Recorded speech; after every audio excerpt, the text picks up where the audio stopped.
আসসালামু আলাইকুম। Practice base learning এ আজকে আমরা আর্টিকেল নিয়ে আলোচনা করব। আজকে আমি কুমিল্লা বোর্ড 2019 এইচএসসি পরীক্ষায় আসা একটি আর্টিকেল নিয়ে আলোচনা করব। আমরা প্রথমে একবার শুরু থেকে শেষ পর্যন্ত পড়ে নিব, পরে আমরা বাংলা অর্থ করার চেষ্টা করব, এরপর আমরা আর্টিকেলগুলো আস্তে আস্তে করে বসাবো। An honest man is true to his words. একজন সৎ মানুষ তার কথাই সত্য। আমরা জানি যে আর্টিকেল বসে শুধুমাত্র সিঙ্গুলার কমন নাউনের জন্য।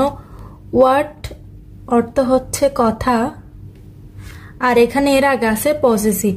পজিটিভ থাকলে আমরা সাধারণত পজিটিভের পরে কখনোই কোনো আর্টিকেল বসে না, সেজন্য এখানে আর্টিকেল বসবে না, ক্রস বসবে। এরপরে কি আছে, নাউন আছে কিংবা প্রনাউন আছে, তা দেখার আগে আমরা জানি যে পজিটিভের পরে কোনো আর্টিকেল বসে না। He does not debated from path of honesty. তিনি সততার পথ থেকে বিচ্যুত হন না। পাথ অফ অনেস্টি, আমরা জানি যে নাউন ফ্রেজে প্রথমে দা থাকে, দা এর পরে নাউন থাকে, নাউনের পরে অফ থাকে, তারপর বাকি অংশ থাকে। এক্ষেত্রে নির্দিষ্ট করে বোঝালে দা দিয়ে আরেকটা নাউন বসে, এটি হচ্ছে নাউন ফ্রেজের স্ট্রাকচার। তাহলে এখানে সততার পথ থেকে তিনি কখনোই বিচ্যুত হন না, সততার পথ। তাহলে এখানে নির্দিষ্ট করে বোঝাচ্ছে, তাই দা হবে, এবং নাউন ফ্রেজের স্ট্রাকচার অনুসারে এখানে দা বসবে, পাথ হচ্ছে নাউন, আর এখানে অফ হচ্ছে অফ, আর অনেস্টি হচ্ছে বাকি অংশ। He knows that true happiness consist in honesty. তিনি জানেন যে সত্যিকারের সুখ নিহিত রয়েছে সততার মধ্যে। আমরা প্রথমেই বলেছিলাম আর্টিকেল বসে শুধুমাত্র সিঙ্গুলার কমন নাউনের পূর্বে। এখানে অনেস্টি হচ্ছে সততা। সততা কোনো সিঙ্গুলার কমন নাউন নয়, সততা হচ্ছে একটি বিমূর্ত ধারণা, তাই এটি অ্যাবাস্ট্রাক্ট নাউন। তাই অ্যাবাস্ট্রাক্ট নাউনের আগে কখনোই আর্টিকেল বসবে না, এখানে ক্রস বসবে। আমরা নাউনকে মূলত 5 ভাগে ভাগ করতে পারি: proper noun, common noun, material noun, collective noun এবং অ্যাবাস্ট্রাক্ট নাউন। নাউনগুলোর মধ্যে শুধুমাত্র সিঙ্গুলার হতে হবে, সিঙ্গুলার কমন নাউনের পূর্বেই আর্টিকেল বসে। এখানে যেহেতু অনেস্টি হচ্ছে অ্যাবাস্ট্রাক্ট নাউন, অনেস্টি দ্বারা বিমূর্ত ধারণা বোঝায়, অনেস্টিকে স্পর্শ করা যায় না, ধরা যায় না, ছোঁয়া যায় না, তাই এখানে কোনো আর্টিকেল বসবে না। He does not fail victim to great. এটা আগেরটা পারলে এটাও পারবা। গ্রেট হচ্ছে লোভ, সে কখনোই লোভ করে না কিংবা লোভের শিকার হয় না। তাহলে গ্রেট যেহেতু লোভ, লোভ হচ্ছে একটা বিমূর্ত ধারণা, এটা একটা অ্যাবাস্ট্রাক্ট নাউন, তাই এখানেও ক্রস বসবে। He does not hunger after worldly property. তিনি জাগতিক সম্পদের পিছনে কখনোই ছুটেন না। এখানে ওয়ার্ল্ডলি, ওয়ার্ড হচ্ছে নাউন, নাউনের সাথে আমরা জানি যে এলওয়াই যুক্ত হলে এটি অ্যাজেটিভ হয়। একটা রুলস রয়েছে দা প্লাস অ্যাজেটিভ, তাহলে সেই হিসেবে এখানে আমরা দা বসাতে পারি। তবে যেহেতু এখানে অ্যাজেটিভ আছে এবং অ্যাজেটিভটি হচ্ছে ধরা যায় না, ছোঁয়া যায় না, এরপরে প্রপার্টি আছে, প্রপার্টি অর্থ সম্পদ, এটিও ধরা যায় না, ছোঁয়া যায় না, সেই কারণে ক্রসও বসতে পারে। তাহলে এখানে যদি কোনো স্টুডেন্ট দা দেয় আর একজন স্টুডেন্ট যদি ক্রস দেয়, তাহলে দুটোটাই রাইট। এখানে প্রথমেই গ্যাপ আছে, honest man abstain from corruption. সৎ ব্যক্তি দুর্নীতি থেকে বিরত থাকে।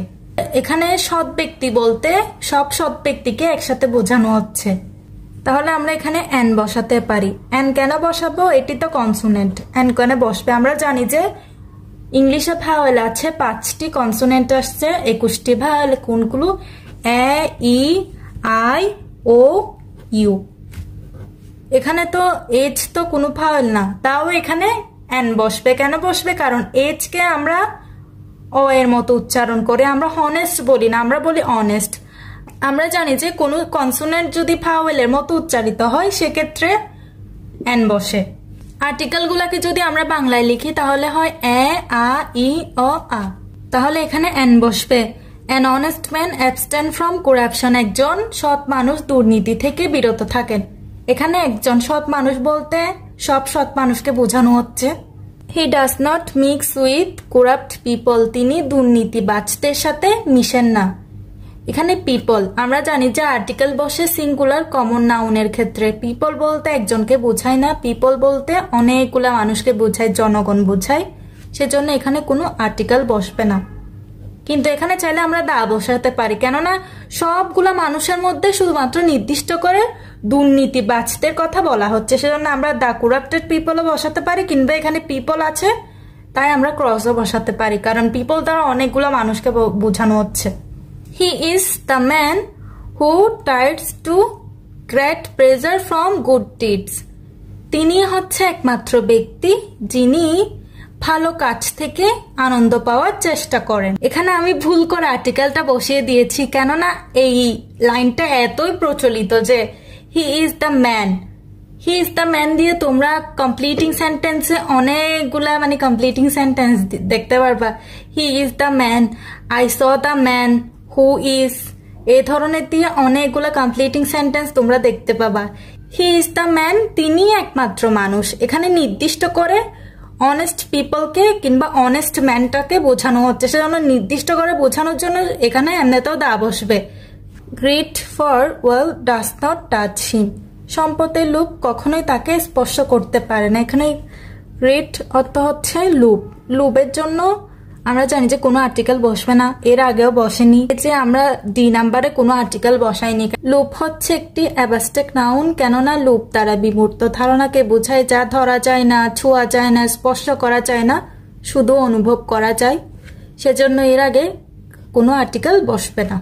People should follow the path of honest people of the society, জনগণের উচিত সমাজের সৎ লোকেদের পথ অনুসরণ করা।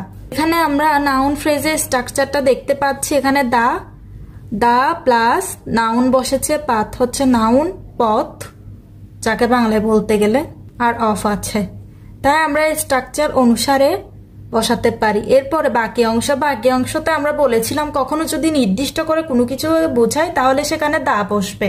দা শুধুমাত্র সেখানেই বসতে পারে যেখানে কোনো বিষয়কে নির্দিষ্ট করে বলা হয় কিংবা ঠা এই ধরনের প্রকাশ করা হয়। এখানে সৎ মানুষদেরকে নির্দিষ্ট করে বলা হচ্ছে, জনগণের উচিত সৎ মানুষদের পথ অনুসরণ করা। তাহলে এখানে আরো অনেক ধরনের সমাজে মানুষ আছে, এখানের মধ্যে শুধুমাত্র সৎ মানুষদের পথ অনুসরণের কথা বলা হচ্ছে, সেজন্য নির্দিষ্ট করে বলার কারণে এখানে তা বসবে। সো আজকে এই পর্যন্ত, পরবর্তী ক্লাসে আমরা নতুন কোনো গ্রামাটিক্যাল আইটেম নিয়ে প্র্যাকটিস বেস লার্নিং করব।